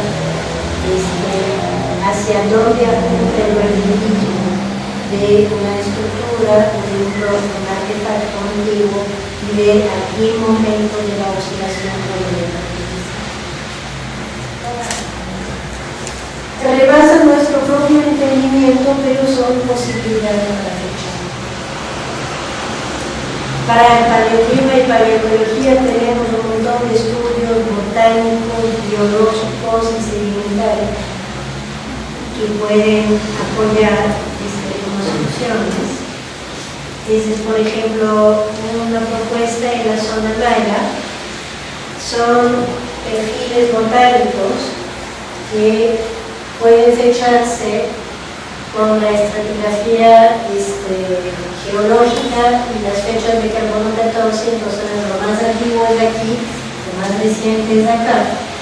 Y se puede ver que en la época más temprana había mucho más vegetación arbórea y además géneros de árboles de tiempo más fresco. Y a partir del momento del clásico maya empieza a perderse vegetación arbórea, crecer las gramíneas y todas las plantas sembradas, de maíz y plantas productivas, zapotes, zapotas. Y a nivel de reconstrucción, eso se puede plasmar en toda una transición grafológica entre el Pleistoceno y la transición al Holoceno, donde ya empieza a ver el maíz con el nivel freático que sube cuando hacen estos sistemas de campo demandado si quieren. Después baja el nivel de agua, pero empieza a ver por las lluvias y la deforestación de las selvas, acumulación de superficie calcárea erosionada, entonces el maíz no está tan bonito. Después, en el clásico hay cada vez más erosión por la agricultura genérica y hace todo ese terreno fértil que luego vuelven a transformar otra vez en sistemas de campos levantados que están por encima de todo y que aprovechan los canales para regar. Esos son. Entonces trabajo combinando arqueología con paleoclima, con sistemas de domesticación y cultivo antiguo. Los estudios químicos que utilizamos tanto en áreas de actividad como en artefactos mismos para saber si una vaca cortaba pesticidas o si cortaba verduritas. Y en las áreas de actividad voy a dar un solo ejemplo. Por ejemplo, Yenita Manzanilla tiene aquí un patio dentro del Pancasco donde está el altar y aquí era el templo. Aquí era el edificio de adjuntos, y tenía una pintura mural donde se veía un sacerdote frente al altar con una bolsa en la mano tirando agua con semillas, diciendo plegarias, que aquí es la voluntad de la palabra florida, y entonces empezó a hacer el trabajo de residuos químicos en el patio, en el piso de este patio de estuco. Y podía ver cómo las concentraciones de materiales indicaban que habían regado material orgánico como en una procesión, va entrando por aquí alrededor y hacia el templo y hacia el esquí y hacia atrás de vuelta. Y aquí eran las áreas de desgaste por donde caminaba más la gente. Pues todo eso conmigo. Y decimos el objeto, les doy un ejemplo como el cacao, chocolate. El elemento mesoamericano por excelencia, la planta desde aquí, la empiezan a utilizar desde 8000 a.C. Ya se puede comprobar que había vasijas como esas que son de la zona chiapanesa y de la cerámica preolmeca todavía, casi 2000 años antes de Cristo.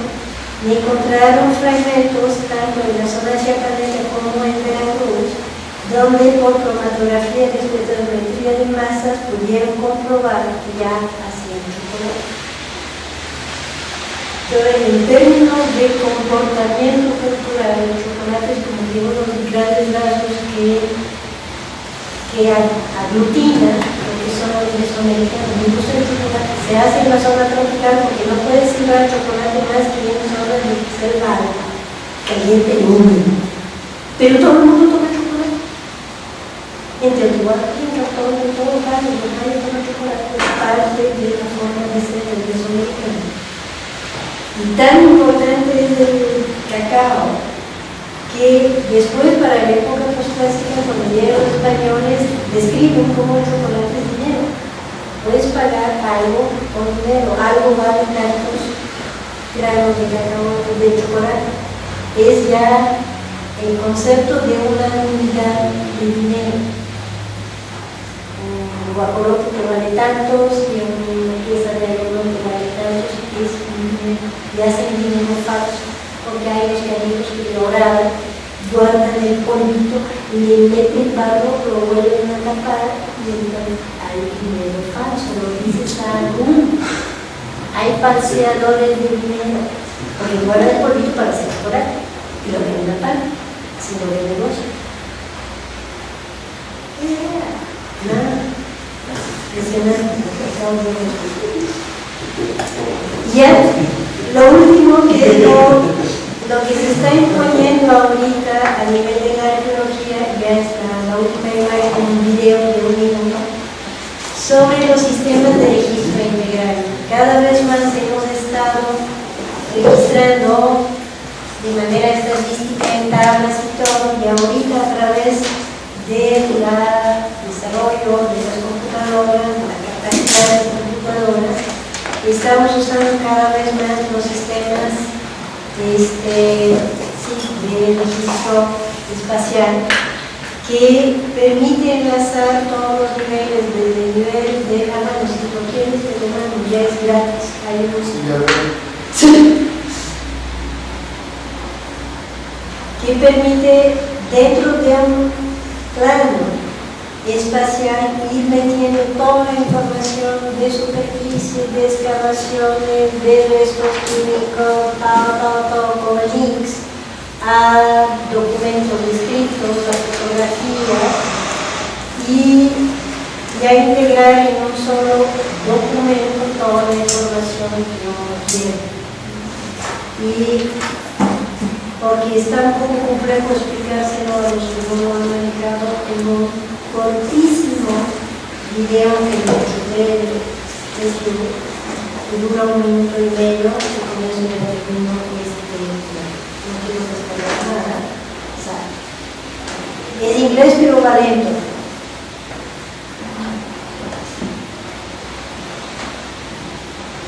Almacenar, manipular, analizar, manejar y presentar.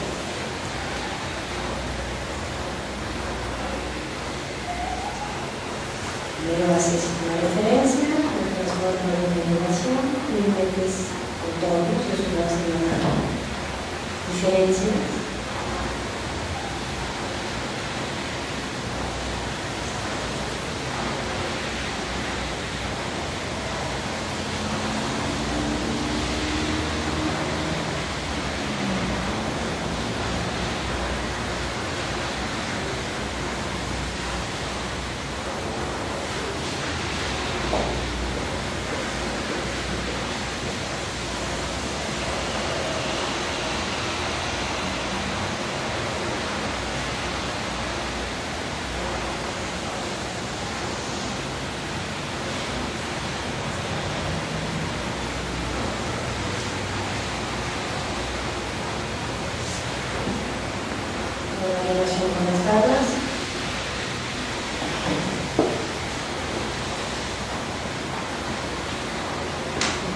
pedir algo que quieras.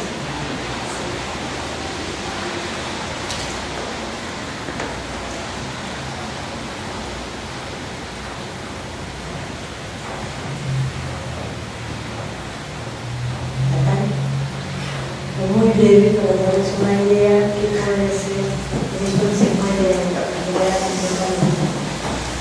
Vamos a terminar. Las preguntas si quieren, ¿quién sus emails se los dijo o me los mandan? Sí. Así es. Mi nombre es pegado, anitares@hotmail.com.